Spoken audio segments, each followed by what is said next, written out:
কাল রাত্রে এমন একটা ভিডিও আপলোড করছে যে ভিডিও দেখার পর প্রতিটা ইউটিউবার শিহরিত, কারণ মিস্টার ট্রিপল আর ভাই গতকাল রাত্রে একটা চ্যালেঞ্জ দিয়ে বসছে বাংলাদেশের সমস্ত ইউটিউবারকে। আজকের এই ভিডিওতে ফ্রি ফায়ারের যত ইউটিউবার রয়েছে সবাইকে আমি একটা চ্যালেঞ্জ করতে যাচ্ছি। এবং তার চ্যালেঞ্জটা ছিল এরকম যে ম্যাচ স্টার্ট করতে হবে 200 এসপি নিয়ে এবং বুয়াও করতে হবে 200 এসপি নিয়ে। মানে তোমরা ম্যাচ শুরু করবা 200 হেলথ দিয়ে, বুইয়া করবাও 200 হেলথ দিয়ে। হ্যাঁ গাইস, আমি কথা বলতেছিলাম এই চ্যালেঞ্জটারই কথা। তো এই চ্যালেঞ্জটা দেখার পরে আমি বাংলাদেশের সমস্ত ইউটিউবারের চ্যালেঞ্জ চেক করতে যাই যে কে কে এই চ্যালেঞ্জটা অ্যাকসেপ্ট করছে, কিন্তু দুর্ভাগ্যবশত কোনো ইউটিউবার এই চ্যালেঞ্জটা অ্যাকসেপ্ট করতে পারে নাই। এটা দেখার পরে আমি আর 7-5 না ভাবে সরাসরি মিস্টার ট্রিপল আর ভাইয়ের ওই ভিডিওতে গিয়ে কমেন্ট করে দিয়ে আসি চ্যালেঞ্জ অ্যাকসেপ্টেড। তো এইবার আমি ট্রিপল আর ভাইয়ের একটা কথা বলতে চাই, ভাই আপনি হয়তো জীবনে অনেক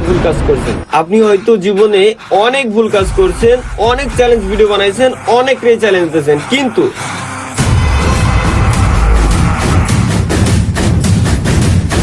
এই তালহার নামটা সারা জীবন মনে রাখবেন।